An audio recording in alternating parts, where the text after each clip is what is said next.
हम कुछ थोड़ा-सा लिखे हैं।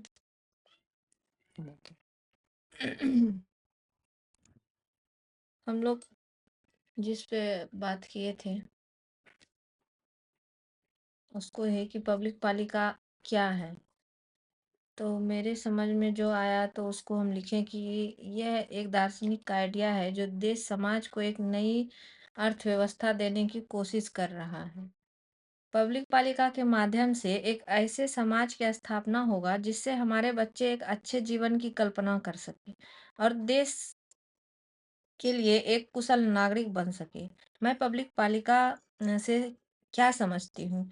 मेरे समझ में यह थोड़ा कठिन काम मेरे समझ से होगा।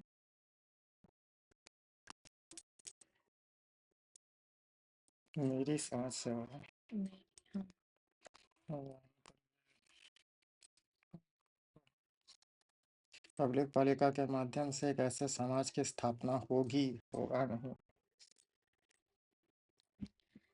मेरी समझ से यह थोड़ा कठिन काम है। जिस तरह से ये समाज अंधे बहरे गूंगे जैसा चल रहा है, इसको समझा पाना बहुत मुश्किल है। सुकांत जब हमको समझाते हैं तो लगता है इस पर बातचीत होनी चाहिए। हम लोग पहले कहाँ चले गए?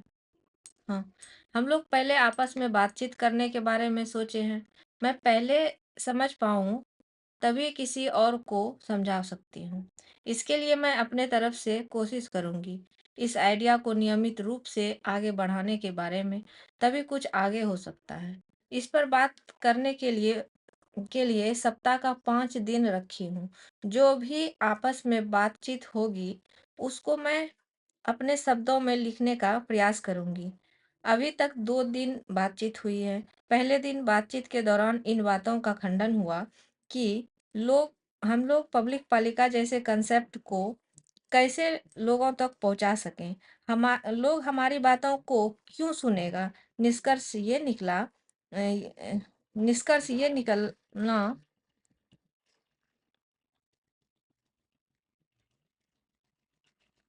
निष्कर्ष ये निकलता है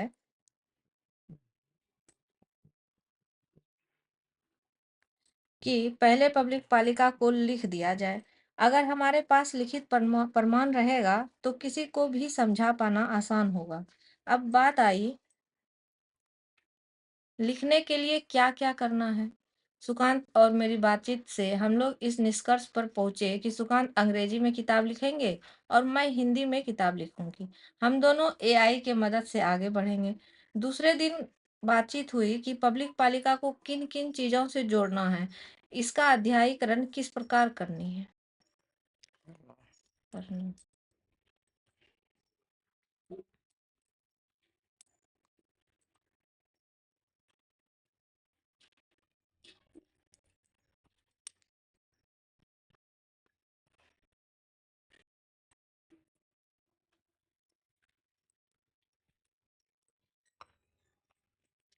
तो रख दो ना, बाद में लिखो।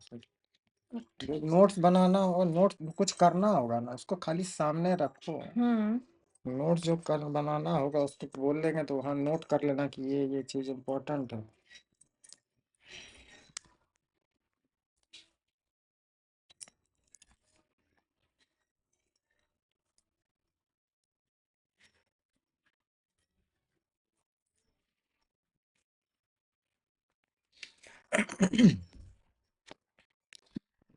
देखो, 3 खंड में किताब को लिखना है। एक चीज जो दिमाग में आया, लेकिन फिर सोचा कि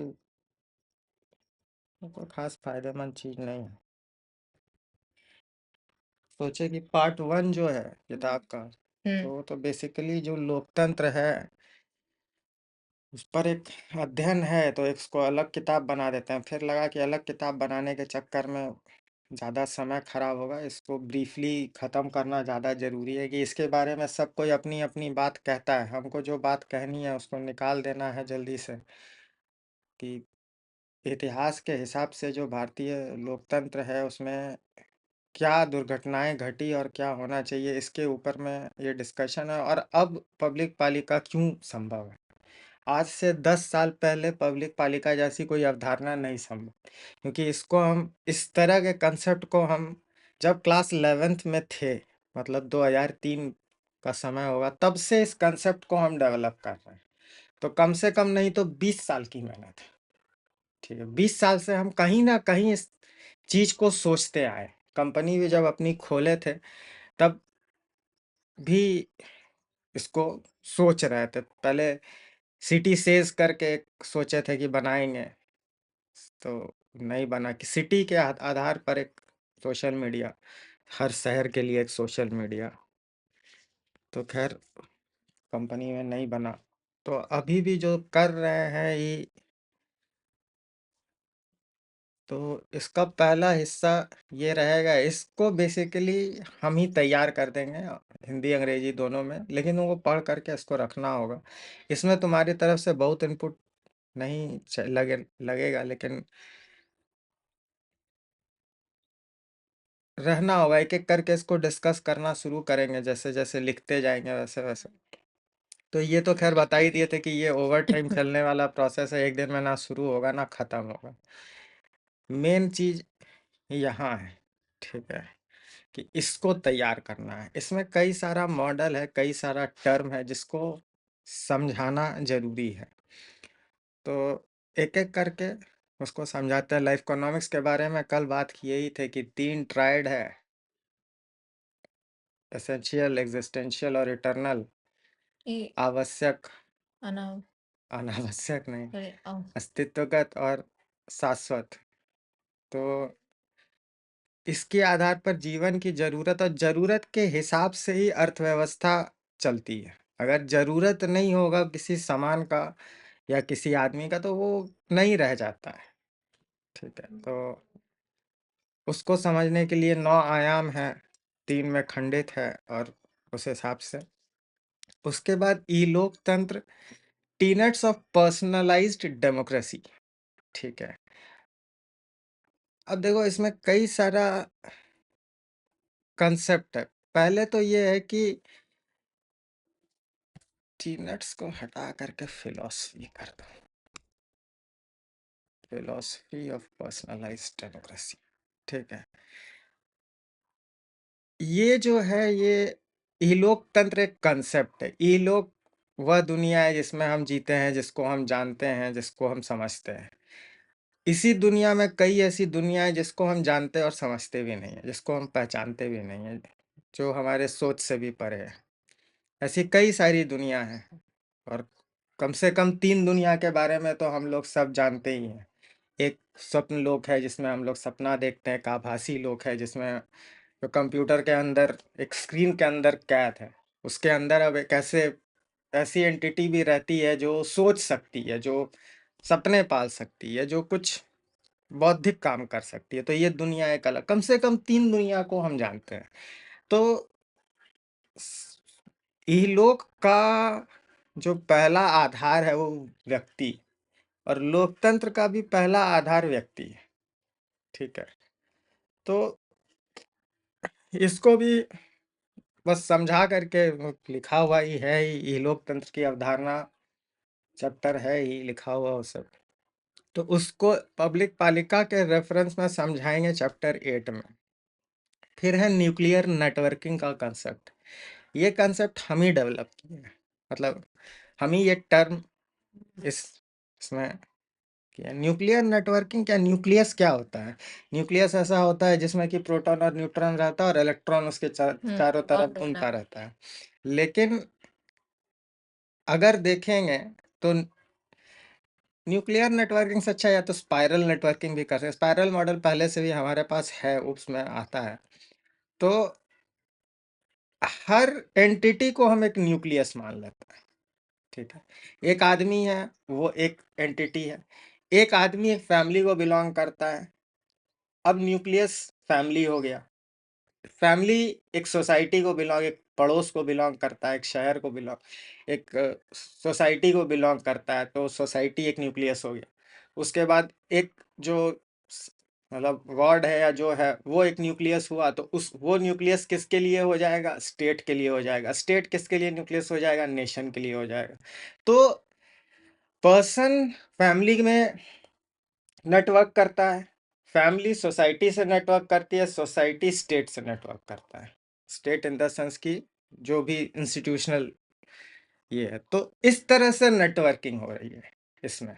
तो ग्लोब्यूलर नेटवर्किंग है जिसमें कि हर एजेंट को एक न्यूक्लियस मान लिया जाता है, और वो एजेंट कैसे इंटरैक्ट करता है सोसाइटी के साथ, उसको इसमें हम लोग क्लियर करना है। लेकिन इसमें ऐसा नहीं है कि कई कई जगह लैटरल नेटवर्किंग भी होता है, जैसे फैमिली से बाहर भी हम संबंध जोड़ते हैं, शादी ही जैसे हो गया, तो ऐसा नहीं है कि वो फैमिली मतलब ऑर्गेनिकली बढ़ रही है, वो एक नया कनेक्शन लैटरली डेवलप कर रही है, किसी और फैमिली के साथ जुड़ करके एक नया स्ट्रक्चर तैयार। मैरिज एक इंस्टीट्यूशन, एक अलायंस। तो सिर्फ वैसे ही नहीं है, न्यूक्लियर नेटवर्किंग सिर्फ एडमिनिस्ट्रेटिव जॉनर में करना चाहता है। फिर एक रेनफॉल मॉडल। रेनफॉल मॉडल में क्या है कि जो डेटा है, ठीक है, रेनफॉल मॉडल को समझने के लिए जो वाटर साइकिल का जो फंडामेंटल्स होता है वो समझना जरूरी है। वाटर साइकिल का क्या फंडामेंटल, समुद्र है, हमारे चारों तरफ समुद्र है, पानी है, सूरज की किरणें पड़ती है, भाप बनता है, भाप ऊपर जाता है, बादल बनता है, बादल फिर बरस जाता है। तो डेटा जो है अगर देखें इस तरह से, तो पूरा जो समुद्र है वो डेटा हो गया, ठीक है।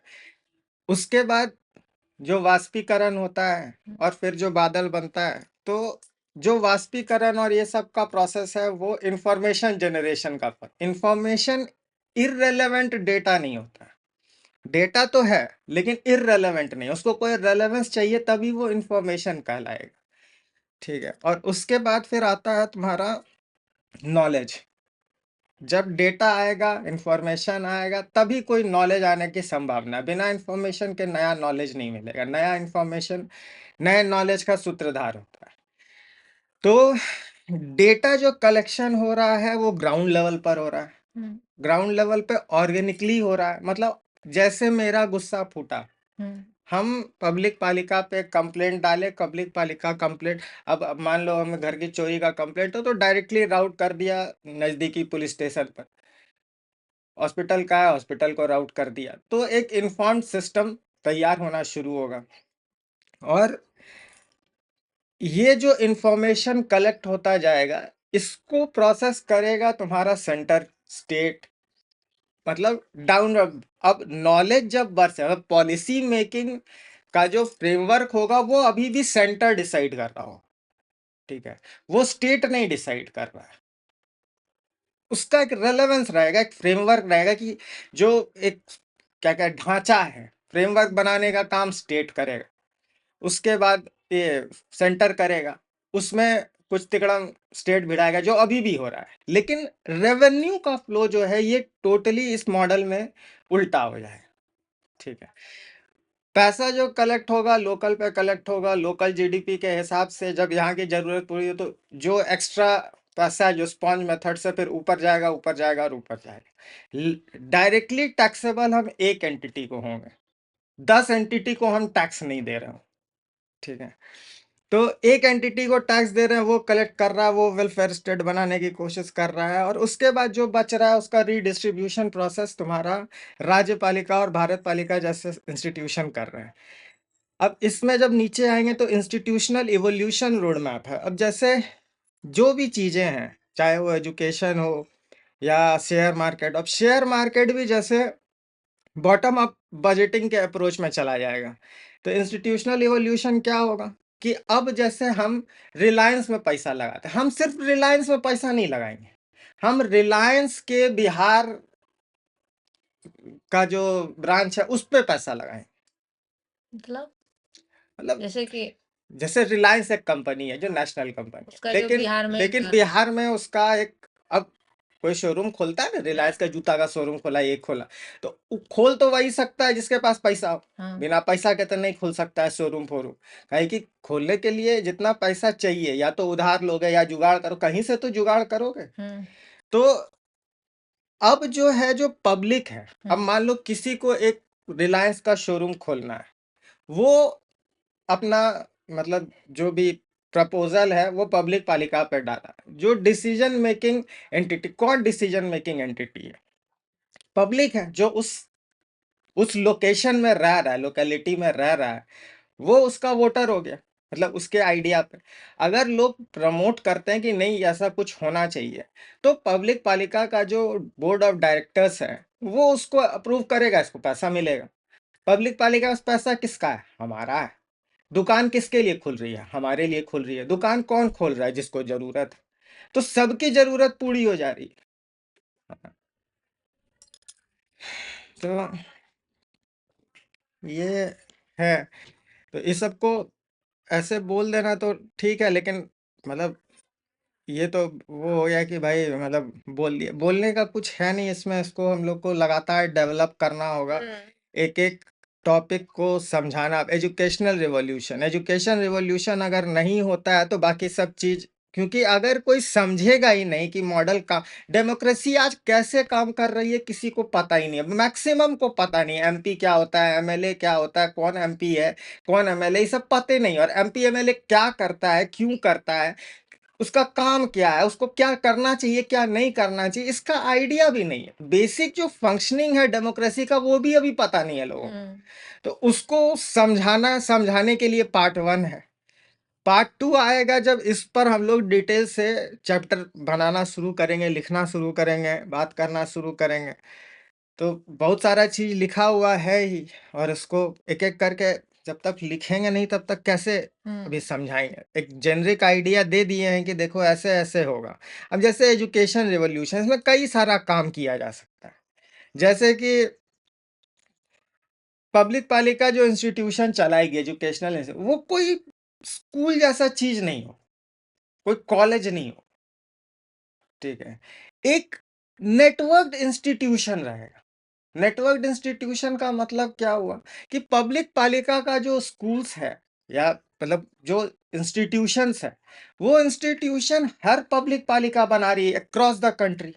ठीक है, अगर पब्लिक पालिका एक एडमिनिस्ट्रेटिव बॉडी के रूप में देखा जाता है, क्योंकि ये कोई पर्सनल कंपनी नहीं है, हम नहीं खोल रहे इस कंपनी को। पब्लिक पालिका मेरा कोई बपौती नहीं है, ये स्टेट को बिलोंग कर रहा है। तो इसका संचालन एक नियमबद्ध तरीके से सब जगह हो रहा है। करप्शन प्रॉब्लम आएगा, सही बात है, लेकिन यहाँ इंटेंशन ज्यादा मैटर करता है, क्योंकि यहाँ पर जो पैसा आ रहा है वो डायरेक्टली वहीं लग रहा है। ट्रांसपेरेंसी सीधे है। मतलब अभी क्या होता है कि अगर पंचायत के पास हम जाके बोलेंगे तो बोलेगा सेंटर से पैसा नहीं आया, एमएलए पैसा नहीं दिया, फलनवा नहीं कर रहा, ढिकनवा नहीं कर रहा। यहाँ पर वो चीज खत्म हो जाएगा, क्योंकि पैसा सीधे तुम्हारे पास है। तो स्कूल नहीं है, स्कूल में बेंच डेस्क नहीं है, तो तुम्हारा गट्टा तो हम धर लेंगे, है कि हम सीधे तुमको पैसा दे रहे हैं, तुम किसी केंद्र वेंद्र पे बिलोंग नहीं करते। और पब्लिक पालिका का कंसर्न सबसे पहले एसेंशियल ट्राइब पर है, फूड, सेक्स और डेंजर।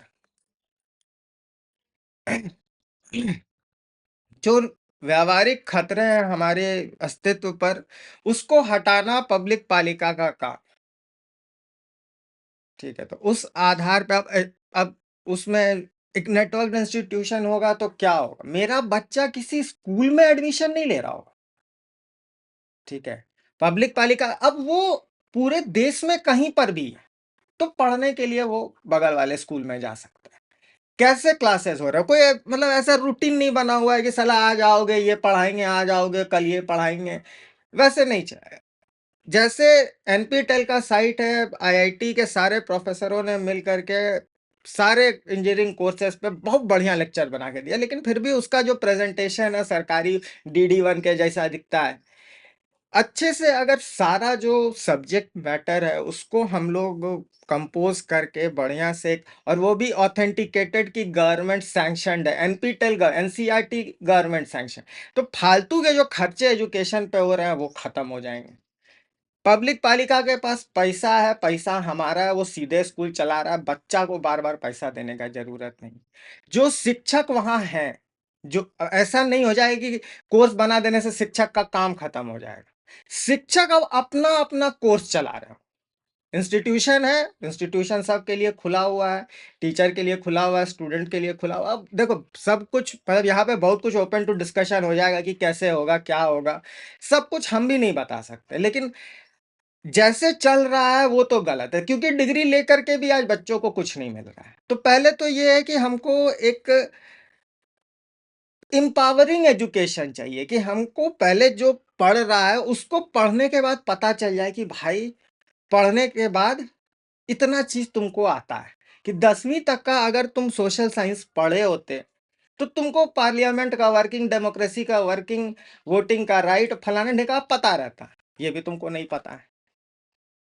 तो पहले तो है, और दूसरा है कि जो टेस्टिंग मेथड है वो चेंज हो जाए। लैंग्वेज का गेम है, हम थ्री लैंग्वेज थ्योरी पर काम करना चाहेंगे। थ्री लैंग्वेज थ्योरी क्या होगा कि एक लैंग्वेज है जो यूनिवर्सल लैंग्वेज है, अंग्रेजी। जहां जाओगे तो अंग्रेजी में तुमको सारी किताबें पढ़ाई जाएंगी, ठीक है, सारी किताबें दी जाएंगी, तुमको जिसमें पढ़ना है तुम उसमें पढ़ो, विद्यार्थी पर छूट होगी। टीचर को तो अंग्रेजी दूसरा एक पढ़ाना जरूरी है। दूसरा एक नेशनल किताब होगा। अब जैसे फिजिक्स की पढ़ाई हो रही है तो दो मीडियम होता है, इंग्लिश मीडियम, हिंदी मीडियम, या तो फिर बांग्ला मीडियम तो अलग 75 में। अलग भाषा के हुआ। तो एक तो चीज ये है कि जैसे फिजिक्स हुआ, केमिस्ट्री हुआ, जो भी साइंस और इस तरह का चीज है जो अंडर डेवलपमेंट चीज है वो हर दिन बदलता रहता है, तो तुम उसको स्टैटिक नहीं कर सकते, ठीक है। तो ये संभव नहीं है कि जिस तरह से रिसर्च हो रहा है, डेवलपमेंट हो रहा है, उस हिसाब से ट्रांसलेशन हो पाए, ठीक है। तो अगर हम एक मीडियम को पर फोकस करते हैं कि साला हिंदी ही में ही सबको पढ़ाएंगे, तो हिंदी का जो बच्चा होगा जो लेटेस्ट रिसर्च एंड उससे पीछे छूट जाएगा। तो क्या हम चाहते हैं कि हमारा जो छात्र है, हमारा जो बच्चा वो पिछड़ा रहे? ऐसा तो नहीं चाहता है कोई भी। तो उसमें उसके लिए क्या करेगा वो?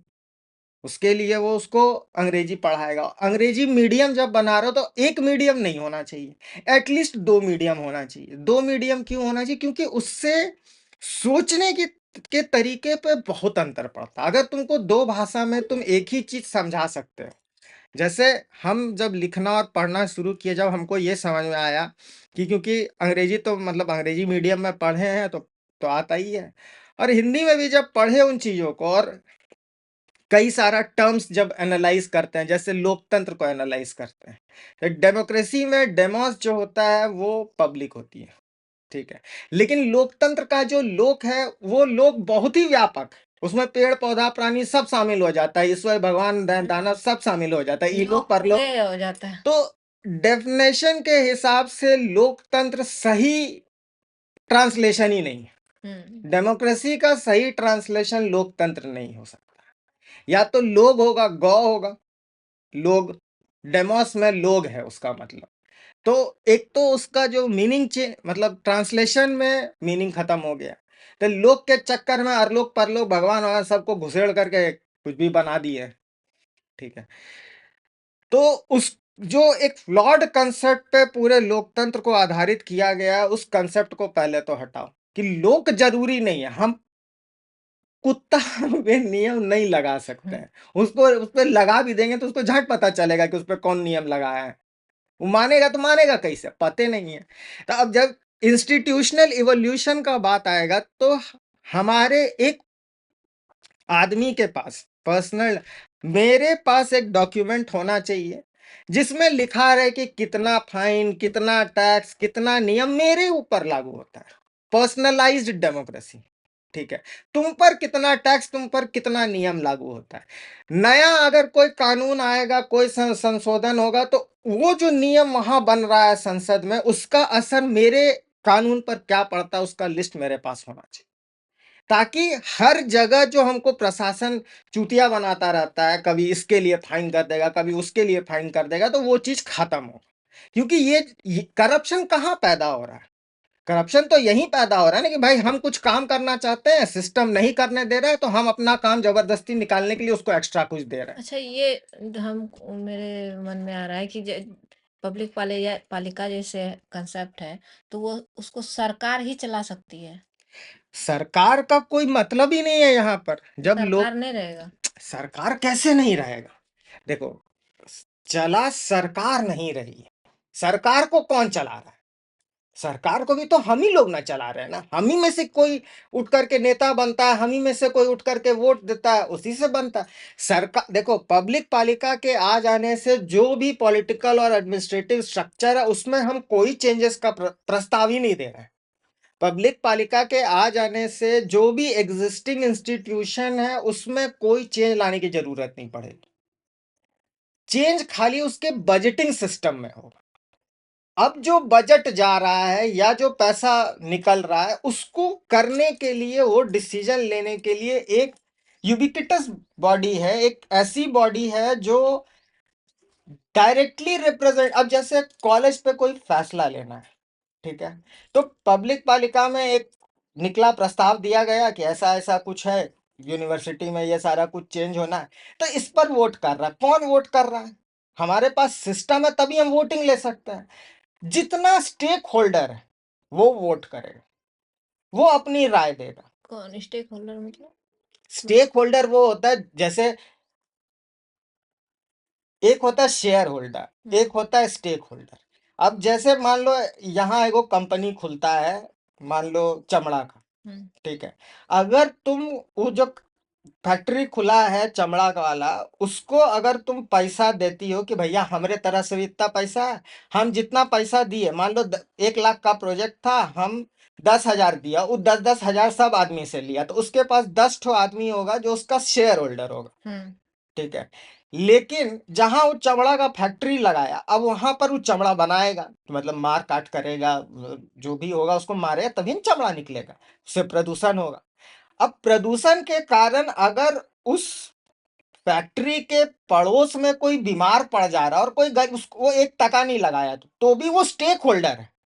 स्टेक होल्डर का मतलब ये होता है कि भाई जो भी चल रहा है अगर उससे मेरे पे डायरेक्ट इंपैक्ट पड़ रहा है तो हम स्टेक होल्डर, पैसा लगाने के बाद हम शेयर होल्डर होंगे, ठीक है, डिसीजन मेकिंग कैपेसिटी। लेकिन अब भाई जैसे भोपाल का गैस ट्रेजेडी हुआ तो पूरा भोपाल उसका स्टेक होल्डर था, मेरा भी स्टेक लगा हुआ है ना उसमें। अब यूनिवर्सिटी है तो यूनिवर्सिटी का स्टेक होल्डर कौन होगा? आसपास के लोग। आसपास के लोग क्यों होंगे? आसपास के लोग जो होंगे होंगे वो तो तब होंगे जब यूनिवर्सिटी पॉल्यूशन करेगा, लेकिन डायरेक्ट स्टेक होल्डर कौन है? स्टूडेंट्स है, टीचर्स है, पेरेंट्स है। डायरेक्ट स्टेक होल्डर तो ये जो इम्पैक्ट कर रहा है। अगर कोई भी नया कानून विश्वविद्यालय लेकर आएगा तो उस कानून के लगने के बाद कौन इम्पैक्ट होगा? जो उसमें जुड़ा हुआ जो उसमें जुड़ा हुआ है। कौन उसमें जुड़े हुए हैं? टीचर्स और स्टूडेंट जुड़े हुए हैं और इनडायरेक्टली पेरेंट्स जुड़े हुए हैं। तो अगर कोई नियम आया तो वो नियम स्टूडेंट को बकायदा नोटिस के फॉर्मेट में नहीं आ रहा है, सबके पास आज स्मार्टफोन है। इसीलिए कह रहे कि पब्लिक पालिका जैसा कंसेप्ट आज से 10 साल पहले संभव नहीं। अब जैसे अब हो रहा है, अभी हो सकता है क्या कि अब जब बोल रहे हैं कि हमको पर्सनलाइज्ड कानून चाहिए, कैसे होगा? कौन आदमी बनाएगा? किसको फुर्सत है भाई? एक संविधान बनाओ तो झट नहीं समझ में आता है किसी को, दूसरा कौन से बनाएंगे कि हर आदमी को एक एक संविधान थमा देंगे कि ये तुम्हारा हक है। लेकिन आज एआई ये काम करके बहुत आसानी से दे सकता है। एक एआई को अगर हम, लेकिन इंडिया के पास एआई तक नहीं है अपना। तो हमको आर&डी और रिसर्च डेवलपमेंट और प्रोग्रेस में हमको आगे अगर हम नहीं बढ़ते हैं तो अचानक से कोई जादू चमत्कार नहीं हो जाए। तो पहले तो कि हमको स्टेक होल्डर्स को समझना होगा चीजों को, और उसके बाद अब दो लैंग्वेज में हम बच्चों को एजुकेशन दे रहे हैं। तीसरा लैंग्वेज जो हम बोल रहे हैं वो लिटरल सेंस में, एक लैंग्वेज जो तुम्हारी मातृभाषा है, जो लोकल लैंग्वेज है, उसको एज अ लिटरेचर तुम। लेकिन हम ये नहीं चाहेंगे, या हम ये कहीं से तार्किक रूप से हम नहीं कहेंगे कि फिजिक्स केमिस्ट्री मैथ्स को अब तुम बांग्ला या अंगिका में पढ़ाओ, क्योंकि ये जो प्रैक्टिस होगी ये यूजलेस होगी। क्योंकि वो पढ़ के भी अगर टर्मिनोलॉजीज नहीं समझ रहा है और अंग्रेजी को, क्योंकि अंग्रेजी आज यूनिवर्सल लैंग्वेज है, हिस्टोरिकली यूनिवर्सल लैंग्वेज, क्योंकि ब्रिटेन सब जगह फैला, वहां वो अंग्रेजी का प्रचार किया, और सिंपलिस्टिक भाषा है, बहुत मुश्किल नहीं। और एक लैंग्वेज होना चाहिए जो आदमी को अपने जमीन से जोड़ सके, ताकि कोई भी जो वर्नाकुलर लैंग्वेजेस होती हैं, जो स्थानीय भाषाएं, वो मिट ना जाए, उस पर संकट ना आ जाए। क्योंकि अगर उस पर संकट आएगा तो हमारी कला, सभ्यता, संस्कृति मर जाएगी। हम अलग अलग इसीलिए क्योंकि हम अंगिका बोलते हैं और वो तमिल बोलता है। अगर हम दोनों एक ही बोलने लगेंगे तो क्या बच जाएगा हमारे पास अलग? तो एक अच्छी इकोनॉमी डाइवर्स होनी चाहिए। जैसे कोई भी इन्वेस्टर अगर होता है तो ज्ञान देगा ना, सबसे पहले बोलेगा एक ही चीज में इन्वेस्ट मत करो, 10 जगह जाके इन्वेस्ट करो, ताकि एक जगह डूबेगा तो दूसरे जगह से तो तुम कुछ करोगे। तो लोकतंत्र सब एक ही जगह का इन्वेस्ट कर दिया। तुम्हारे पास डेमोक्रेसी के नाम पर बोलने के लिए कुछ नहीं है। क्यों नहीं है? कोई मंच नहीं है। क्यों नहीं है? तुम बोल भी दोगे आज ट्विटर, तुमको कोई ठिकाना नहीं है, पुलिस उठा के लेके चल जाए। कैसी स्वतंत्रता? व्यक्ति की स्वतंत्रता है ना, मेरे पास कोई अधिकार है? क्या चीज के लिए हम यहाँ पर मतलब चीखे चिल्लाएं, जब हमको कुछ दिए ही नहीं हो? तुम 5 किलो राशन दे रहे हो, शर्म आ रहा है? 5 किलो में क्या होगा? अरे कुछ हो जाए 5 किलो में, शिक्षा नहीं दोगे अगर, और जो हालत है जिस तरह से बंद कर रहे हो तुम स्कूल कॉलेज, अगर स्कूल कॉलेज पूरी तरह से बंद हो जाता है तो कहां से बच्चा पढ़ेगा? एक बाप को जितना आएगा उतना ही वो पढ़ा पाएगा ना। कहां समाज बचेगा? और जिस तरह से तुम महंगा कर रहे हो, देखो बहुत बड़ी चीज है इस चीज को समझना कि महंगाई डायन है। पहला चीज नहीं है महंगाई डायन खाते जाए तेरे, बहुत लोग बोल गया है कह। महंगाई से होता क्या है? मेरा परचेजिंग पावर घट जाता है। हम कम सामान खरीद पाएंगे। अगर हम कम सामान खरीद पाएंगे तो हम कम निवेश करेंगे, और हम कम निवेश करेंगे तो जो पूरा सिस्टम है वो कोलैप्स करने लगेगा, जो हो रहा है। ठीक है, तो इसको अगर बचा, देखो मुफ्त की जो चीजें हैं वो मुफ्त में होनी चाहिए। तुम मुफ्त में नहीं दे करके अन्याय कर रहे हो। जब कोई कहता है कि शिक्षा मुफ्त होनी चाहिए तो उसमें कोई डाउट नहीं है। हम लाख रुपए में शिक्षा क्यों खरीद रहे हैं? और जब खरीद रहे हैं, शिक्षा इतनी महंगी खरीदेंगे, तुम सोचो यही कारण है कि अन्न महंगा नहीं हो सकता है, कि अन्न को एक हद से ज्यादा महंगा कर दो तो भूखे मर जाएगा लोग। शिक्षा के साथ भी वही चीज है, और खास करके इस एज में जब हम कहते हैं कि हम नॉलेज इकोनॉमी क्रिएट कर रहे हैं। आज नॉलेज इकोनॉमी है, ठीक है, लेकिन नॉलेज पर जो इकोनॉमी आज खड़ी होने वाली है उसको चलाने के लिए शिक्षा नहीं। नॉलेज तो तब इकोनॉमी बनेगी ना जब तुम शिक्षित होगे। कुआं के मेंढक के लिए ज्ञान क्या है? कुछ नहीं। तो कहीं ना कहीं जब तक एक सोसाइटी के रूप में हम एक प्रोग्रेसिव सोसाइटी बनने की कोशिश नहीं करेंगे, सिस्टम में सब कहता है सिस्टम बर्बाद है, तो क्या होना चाहिए? नया सिस्टम क्या होगा? कोई सिस्टम तो चाहिए, क्योंकि अनऑर्गेनाइज रूप में। लेकिन ये समझो कि सबसे ज्यादा जो मतलब स्वाभाविक जनरेशन होता है वो सबसे ज्यादा दिन टिकता है। हम कुछ तुम पे थोप देंगे कि तुमको ये करना है, तुम 2 दिन करोगे, 4 दिन करोगे, फिर नहीं करोगे। जब तक प्रेशर रहेगा तभी तक होगा। हम यही चीज अपने स्टूडेंट को सिखा चुके हैं कि वो तभी पढ़ेगा जब एग्जाम आएगा। ऐसे केस में नॉलेज इकोनॉमी नहीं बन रही है, और यही चीज है जो सामने हम लोग को भी दिख रही है कि भारत की हालत ऐसी है। तो अगर हम लोग नहीं कुछ करते हैं अपने इसमें, अपने गांव अपने घर को बनाने के लिए, तो ये मॉडल नहीं चल सकता। इसीलिए इसको एक यहाँ पर करेंगे, फिर बॉटम इसको एक एक करके। तो बहुत कुछ लिखा हुआ है, जो पब्लिक पालिका का बजट है, ब्लॉग पे बहुत सारा आर्टिकल पहले से है ही। इसको धीरे धीरे करके डेवलप करेंगे, लिखेंगे, तभी ना फिर आगे बढ़ सकते हैं।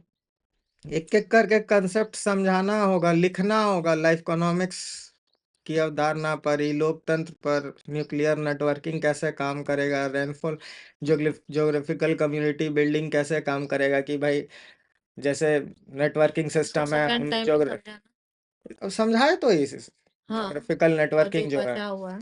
फिर बॉटम अप बजटिंग, कि भाई हमको एक जरूरत हुआ, हम अपने परिवार को दिए, परिवार मेरी जरूरत नहीं पूरा कर पाया, तो उसको पता चला कि भैया इसकी जरूरत बड़ी है, इसको सोशल सपोर्ट चाहिए। जैसे हम पब्लिक पालिका के बारे में, या एक तरह से जो एग्जांपल हम हर समय देते हैं कि मान लो एक पब्लिकेशन हाउस है जो पब्लिक पालिका चला रही है।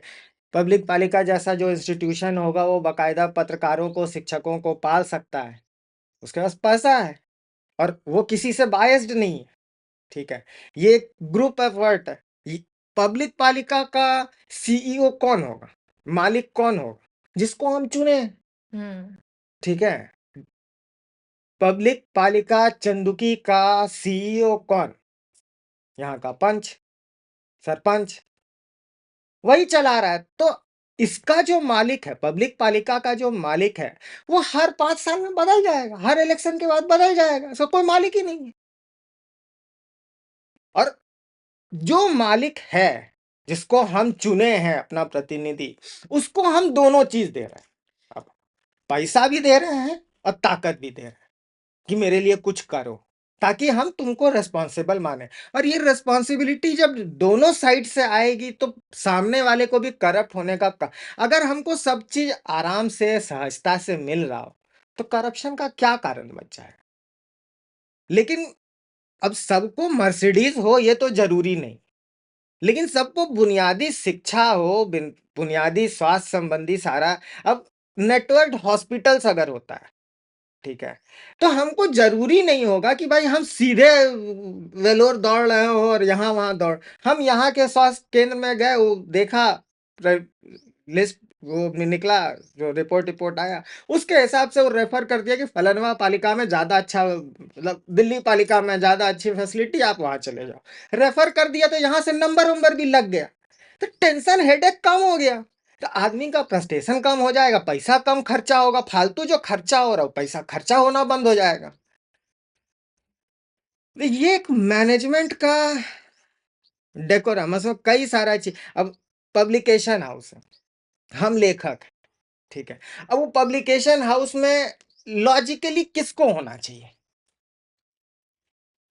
उस पब्लिकेशन हाउस से किसको जुड़ा होना चाहिए? अगर एक पब्लिकेशन हाउस खोलते हैं हम, मान लो तो लेखक पब्लिकेशन, ना होगा। नहीं, पब्लिकेशन हाउस हम खोलते हैं, पब्लिक पालिका खोलती है, हम नहीं खोल रहे हैं।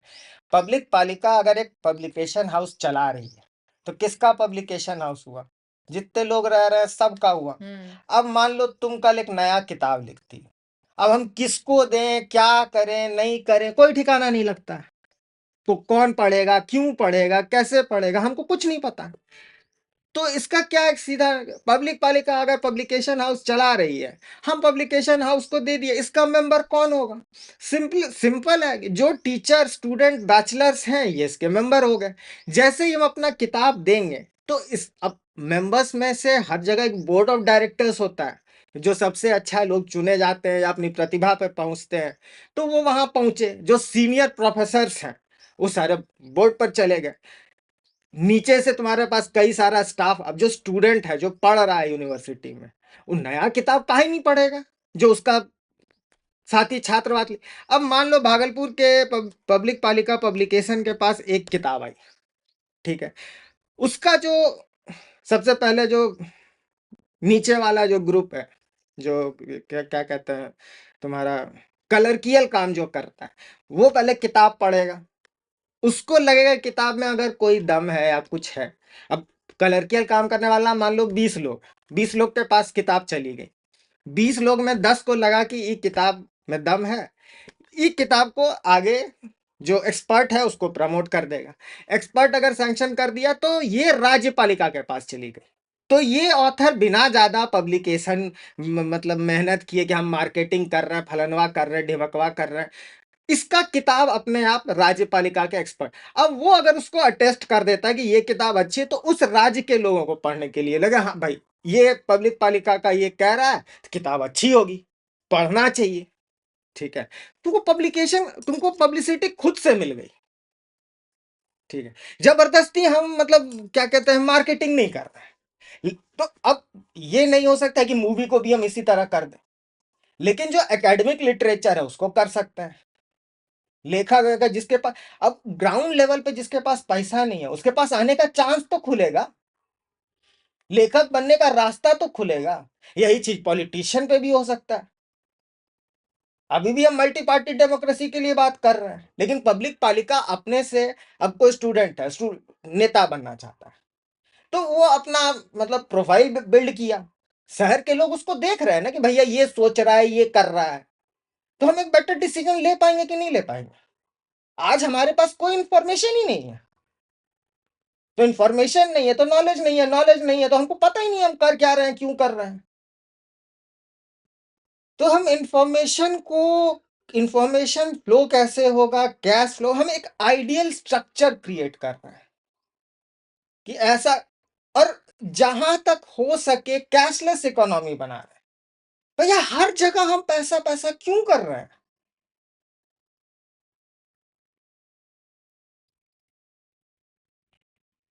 अब बच्चा जब पैदा हुआ, एकदम मतलब पब्लिक पालिका के सब ये होगा कि भैया 5 किलोमीटर के, जो हमारे संविधान में और इसमें कानून में लिखे, 5 किलोमीटर के रेडियस में हर में एक स्कूल होना चाहिए। 5 किलोमीटर के रेडियस में जो स्कूल है उसी में बच्चा पढ़ेगा, पागल की तरह डीपीएस और जो सब में नहीं पढ़ने जाएगा। तो उससे क्या होगा, साला शहर के दूसरे कोने में रहने वाला बच्चा शहर के दूसरे कोने के स्कूल में पढ़ने आता है, दिन रात उसका ट्रैफिक में उसको फंसता है, शहर में ट्रैफिक बढ़ता है, पेट्रोल ज्यादा खर्चा होता है, फालतू ईंधन बर्बाद कर रहा है, और मिल क्या रहा है, कुछ नहीं। तो इससे अच्छा नेटवर्क इंस्टीट्यूशन है, कोई कहीं भी जाके पढ़ सकता है, खुला एजुकेशन है, पढ़ो सब पढ़ो। और एज अ टीचर हम बोलेंगे भैया ये सारा ट्रेडिशनल कोर्सेज है, हम चला रहे हैं, ऐसे चला रहे हैं, ये क्लासेस लगेगा।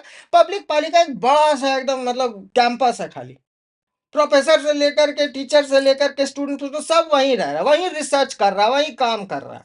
उसका एक अलग पैटर्न है, कई तरह से उसको सोचा जा सकता है कि जैसे हम मतलब उसी में पॉलिटिकल साइंस का भी डिपार्टमेंट है, सोशल साइंस का भी डिपार्टमेंट है, फिलोसफी का भी डिपार्टमेंट है, हिंदी का भी। हम एज ए स्टूडेंट गए भैया, हिंदी का 2 पेपर लिए, कंप्यूटर साइंस का 2-4 पेपर लिए, हम अपने लिए अपना कोर्स बनाए, हम उसी में मास्टरी करेंगे। काहे उसमें मास्टरी करें जो तुम दिए हो। हमको साइकोलॉजी पढ़ने का मन था थोड़ा, हमको फिलोसफी पढ़ने का मन था थोड़ा, लेकिन एक चीज होगा कि भैया एक कोर्स में अगर तुम इंडल्ज करो तो उसका एक फ्रेमवर्क होगा जो तुमको पूरा करना हो, और उसके हिसाब से जो तुम्हारा एनालिसिस है या जो भी है तुमको उसको प्रेजेंट करना हो। सब कुछ रिक्वायरमेंट होगा, कुछ नया, सब कुछ अभी तुरंत नहीं सोच के बैठे हैं, कुछ चीजें बदलेंगी आने वाले समय में। चलो थोड़ा देर ब्रेक लेते हैं। 42 मिनट बाकी है।